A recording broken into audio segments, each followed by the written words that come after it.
folks, and welcome to another Friday Night Spotlight brought to you by Jones Ford Buick GMC, your hometown dealer for more than 50 years.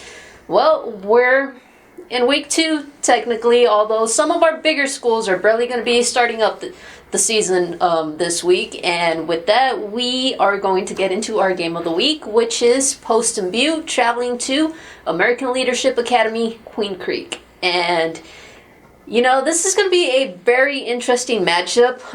ALA Queen Creek is always a tough opponent. You know, they started off in 3A. We thought that jump to 4A would have been a little bit difficult for them. It wasn't, and they're a force to be reckoned with. But it's kind of the same story with Poston Butte. They had a very successful year last year. And David, you know, what are you looking for in this matchup?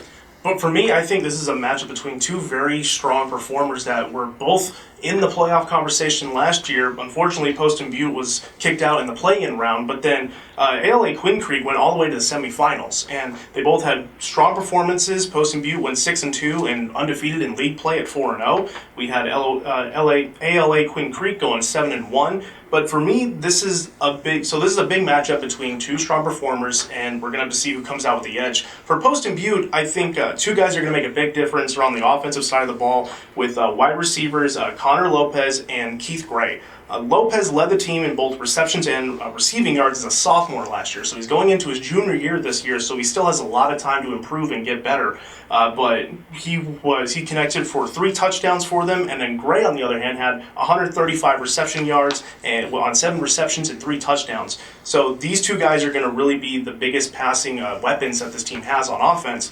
And then they're also pretty good on defense. They got a lot of stout guys like Bobby Gayton. He led the team in sacks with 5.5. And then you got Amari Gilmore, who had 75 tackles last year. So this is the big test for Poston right here to see if they can stop an ALA Queen Creek offense with quarterback Logan Hubler, who had a monster year last year, 2,554 passing yards with 29 touchdowns. So that's going to be the big question for me in this series, is if Poston Butte is able to stop ALA Queen Creek's great quarterback and be able to stop them on the offensive side of the ball.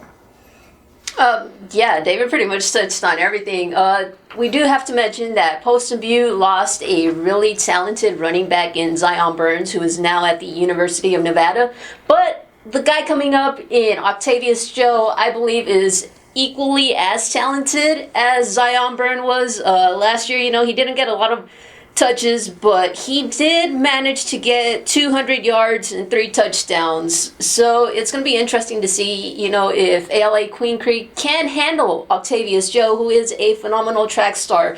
Also to mention for Poston Butte, they also graduated their quarterback in Gavin Lloyd, and this year it's going to be Drew Dalmacio. Now, this is going to be his first year, and you know, it's going to be interesting to see what he can do. Can he provide some additional strength to Poston Butte's running game? And also, like David mentioned, how is he going to incorporate those wide receivers in, like Conor Lopez? For ALA Queen Creek, David mentioned the passing game. 3 of their top returners are coming back for them in Ryan Mesa, Drake Clough, and Elijah Peters. Now, these 3 guys combined for over 20 touchdowns. As David mentioned, it's going to be a tough task for the Broncos to see if they can slow down ALA Queen Creek's passing game. David, is there anything else you think the people should know about this game?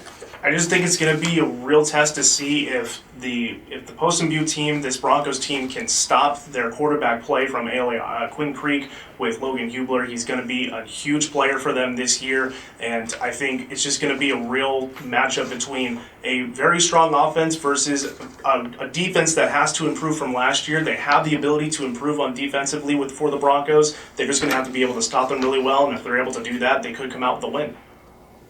All right, now transitioning over to our picks portion of the show. David, what game do you have your eye on?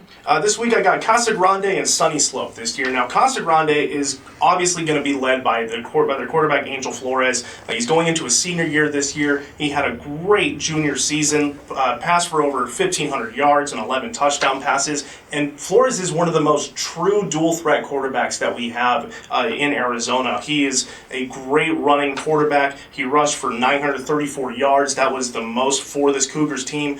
Rushed for 16 rushing touchdowns. So Flores is going to be the big guy for this team that they're able to defend if they're able to move forward in this in the 4A conference. Last year they had a good showing. They were in the playoffs. They lost to I believe it was Cactus. But this year I think both head coach Jake Barrow and Angel Flores have a great chemistry together, and they're going to have to learn to continue to build that chemistry and be a really solid team that could make it to possibly a state championship game in 4A. And then Sunny Slope, on the other hand, is a tough draw for your first game of the season.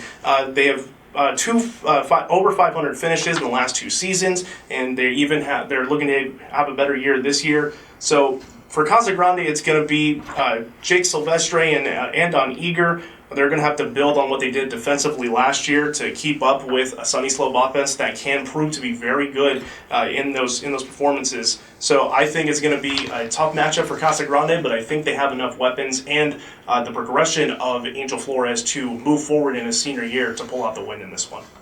All right. So, David, just real quickly, who do you have winning this game? I have Casa Grande winning this game. I think they're going to be a great offensive team, and as well as looking to have some good stops on defense. But for me, Angel Flores is just going to be a great weapon for them, both with his arm and his feet. So I've got Casa Grande Cougars taking this one.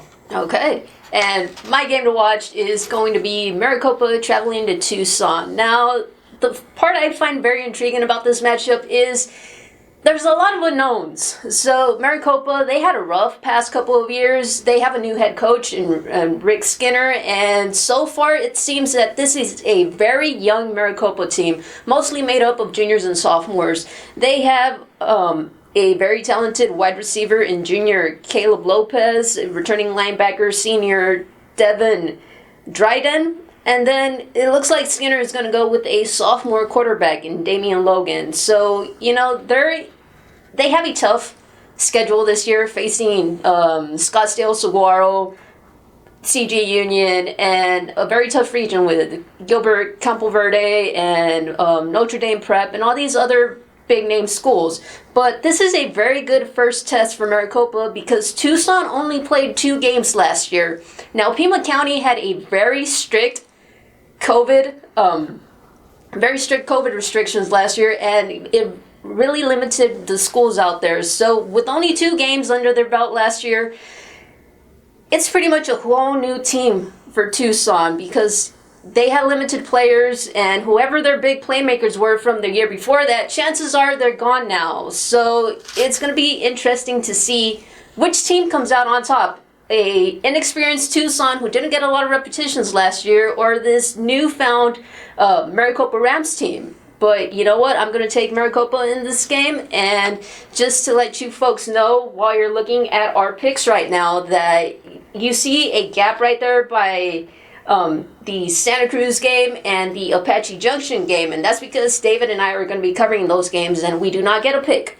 So with that being said, that does it for this week's Friday Night Spotlight. Be sure to check out PinalCentral.com over the weekend for all of your football coverage.